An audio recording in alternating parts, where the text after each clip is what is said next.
നമ്മളൊരു വലിയൊരു സക്സസ്സിലേക്ക് പോകാൻ ആഗ്രഹിക്കുമ്പം നമ്മൾ ചെയ്യേണ്ട കുറേ കറക്ഷൻസ് ഉണ്ട്. വളരെ അത്യാവശ്യമായിട്ട് കറക്റ്റ് ചെയ്യേണ്ട കുറേ കാര്യങ്ങളുണ്ട്. ഒരു ആവറേജ് മനുഷ്യൻ ഒരു ദിവസം നമ്മുടെ സ്ക്രീൻ ടൈം മൊബൈലിൽ നോക്കി കളയുന്ന ടൈം 2 to 3 അവേഴ്സാണ്. 2 മുതൽ 3 മണിക്കൂറൊക്കെയാണ് അൺവാണ്ടഡ് കാര്യത്തിന് വേണ്ടി മൊബൈലിൽ സ്പെൻഡ് ചെയ്ത് കളയാറുണ്ട്. ഏത് രാഷ്ട്രീയം ചർച്ച ചെയ്ത് മതവും ജാതി അൺവാണ്ടഡ് കുറേ നെഗറ്റീവ് സാധനങ്ങളും ചർച്ച ചെയ്യാനും ഗ്രൂപ്പുകൾ ഷെയർ ചെയ്യാനും അത് കേൾക്കാനായിട്ട് 2-3 അവേഴ്സ്. ഒരു ദിവസം 1 മണിക്കൂർ നമ്മൾ ഉറക്കം സേവ്. ഈ രാവിലെ സമയത്ത് 1 മണിക്കൂർ നമുക്ക് കൂടുതൽ കിട്ടുക എന്ന് പറഞ്ഞാൽ അന്നത്തെ ദിവസം എന്തുമാത്രം ഔട്ട്പുട്ട് കൂടുമെന്നറിയോ? 1 അവർ ടൈം നമുക്ക് കൂടുതൽ കിട്ടുക എന്ന് പറഞ്ഞാൽ ഭയങ്കരമായിട്ട് നമ്മുടെ പ്രൊഡക്ടിവിറ്റിയും നമ്മുടെ മൈൻഡും കുറേ നന്നായിട്ട് ബെറ്ററായിട്ട് വർക്ക് ചെയ്യും. അപ്പോൾ 1 മണിക്കൂർ, അതായത് എപ്പം പറയും cutting expense is also profit എന്ന് പറയും. നമ്മൾ പലപ്പോഴും പഠിച്ചിരിക്കുന്ന പ്രോഫിറ്റ് കൂട്ടാൻ മാത്രമാണ്. ബിസിനസ്സിലൊക്കെ ഞങ്ങളൊക്കെ ചെറുപ്രായത്തിൽ ചെയ്ത പല ബിസിനസ്സിലുണ്ടാക്കിയ മിസ്റ്റേക്കുകളാണ്. അതായത് എക്സ്പെൻസ് കട്ട് ചെയ്യുന്നതിനേക്കാളും പ്രോഫിറ്റ് കൂട്ടുന്നതിൽ മാത്രം കോൺസെൻട്രേറ്റ് ചെയ്തിട്ടുണ്ട്. എക്സ്പെൻസ് കട്ട് ചെയ്യാനായിട്ടൂടെ അതിൻ്റെ അങ്ങനെ മാസ്റ്റർ ആയാലും വെൽത്ത് ക്രിയേറ്റ് ചെയ്യാൻ പറ്റുള്ളൂ.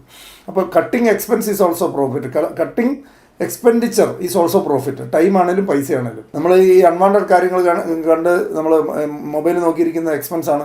ആവശ്യത്തിൽ കൂടുതൽ സമയം കിടന്ന് ഉറങ്ങുന്ന എക്സ്പെൻസാണ്. അത് കട്ട് ചെയ്യണം. Cutting expense is also profit. Time ആണെങ്കിലും പൈസ ആണെങ്കിലും നമുക്ക് 1000 രൂപ കട്ട് ചെയ്യാൻ, അനാവശ്യമായിട്ട് ചിലവാക്കുന്ന 1000 രൂപ കട്ട് ചെയ്യാൻ പറ്റിയ പ്രോഫിറ്റിലേക്ക് ആഡായി കഴിഞ്ഞു.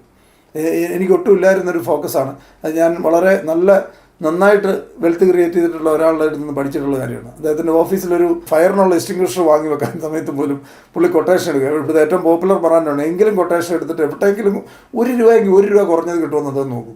ക്വാളിറ്റി നോക്കും, പക്ഷെ 1 രൂപയെങ്കിലും കട്ട് ചെയ്യാൻ പറ്റുമെന്ന് നോക്കും. അത് ഹാബിറ്റായി മാറി. അങ്ങനെ കുറച്ച് കാലം ഏതും ഹാബിറ്റ് നമ്മൾ പ്രാക്ടീസ് ചെയ്ത് കഴിഞ്ഞാൽ ഹാബിറ്റാവും.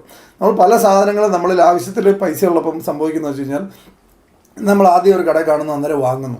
നമ്മൾ കമ്പയർ ചെയ്യാറില്ല, ബാർഗെയിൻ ചെയ്യാറില്ല. നമ്മൾ ശ്രദ്ധിച്ച് നോക്കിയിട്ടുണ്ടോ? നമ്മുടെ നാട്ടിൽ പല ആൾക്കാരും ഒരു കാറ് വാങ്ങാൻ പോയാൽ ബാർഗെയിൻ ചെയ്യത്തില്ല, ഫ്രിഡ്ജ് വാങ്ങാൻ പോയാൽ ബാർഗെയിൻ ചെയ്യത്തില്ല. നമ്മൾ ബാർഗെയിൻ ചെയ്യുന്നത് എവിടെയാണ്? ഈ പാവർ റോഡ് സൈഡിൽ ഇരുന്ന് പച്ചക്കറി വിൽക്കുന്നവരുടെ അടുത്തും കടല വിൽക്കുന്നവരുടെ 10 രൂപയ്ക്ക് ഓട്ടോക്കാരൻ്റെ അടുത്ത്, നമ്മുടെ വീടിനടുത്തുള്ള ജംഗ്ഷൻ ഓട്ടോ വിളിച്ചുകൊണ്ട് വരും. അയാളുടെ അടുത്തുനിന്ന് അയാൾ 30 രൂപ മേടിച്ചതിൻ്റെ സ്ഥാനത്ത് അയാൾ 35 ചോദിച്ചെന്ന് പറഞ്ഞാൽ അവിടെ കിടന്ന് തല്ലും വഴക്കുണ്ടാക്കി 5 രൂപയ്ക്ക് വേണ്ടി അയാളുടെ ഇന്ന പ്രാക്ക് മുഴുവൻ പാവങ്ങൾ ജീവിക്കാൻ വേണ്ടി ജോലി ചെയ്തുകൊണ്ടിരിക്കുന്നവരുടെ അടുത്ത് ബാർഗെയിൻ ചെയ്യുകയും ഈ ലക്ഷക്കണക്കിന് രൂപ ഡീൽ ചെയ്യുന്നിടത്ത് ഒരിക്കലും ബാർഗെയിൻ ചെയ്തു. ഞാൻ നേരെ തിരിച്ചാണ്. കാർ വാങ്ങാൻ പോകുന്ന സ്ഥലത്ത് ബാർഗെയിൻ ചെയ്തിട്ടുണ്ട്. നന്നായിട്ട് ബാർഗെയിൻ ചെയ്ത് റേറ്റ് കുറച്ച് മേടിച്ചിട്ടുണ്ട്. വില കൂടിയ സാധനങ്ങളെല്ലാം വാങ്ങും. കാരണം അതിനകത്ത് ബാർഗെയിൻ ചെയ്തതിനകത്തൊരു മീനിങ് ഉണ്ട്. അവിടെ ആരും ബാർഗെയിൻ ചെയ്യാറുമില്ല. അതാണ് വേറൊരു കാര്യം.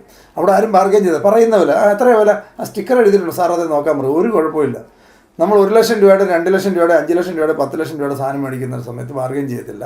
ആ സ്ഥാനത്ത് കടല കച്ചവടം നമ്മളൊന്ന് ആലോചിച്ച് നോക്കിയാൽ പാവങ്ങൾ ജീവിക്കാൻ, അതായത് അവർ വീക്കായിട്ടുള്ളവരുടെ അടുത്ത് നമ്മുടെ മസിൽ പവർ കാണിക്കുക എന്നാണ് എൻ്റെ ചുരുക്കം പറഞ്ഞാൽ. നമ്മൾ വീക്കായിട്ടുള്ള ജീവിക്കാൻ വേണ്ടി ഉള്ളവരുടെ അടുത്താണ് നമ്മുടെ അഭ്യാസവും നമ്മുടെ മസിൽ പവർ മുഴുവൻ കാണിക്കുന്നത്. അല്ലാത്തവരുടെ അടുത്ത് നമുക്കൊരു കുഴപ്പമില്ല. അവരെല്ലാം നമ്മൾ സാർന്ന് വിളിക്കും. ബാക്കി പാവങ്ങൾ ജീവിക്കാൻ വേണ്ടി ഉള്ളവരുടെ അടുത്താണ് മസിൽ. അവിടെ അത്രയല്ലേ ഉള്ളൂ, ഇവിടെ ഇത്രയേ ഉള്ളൂ. അവനോട് വഴക്ക് പിടിക്കുക, നിങ്ങളൊക്കെ തട്ടിപ്പാണ്, അവർ ചെയ്യുന്ന എല്ലാം തട്ടിപ്പാണ്.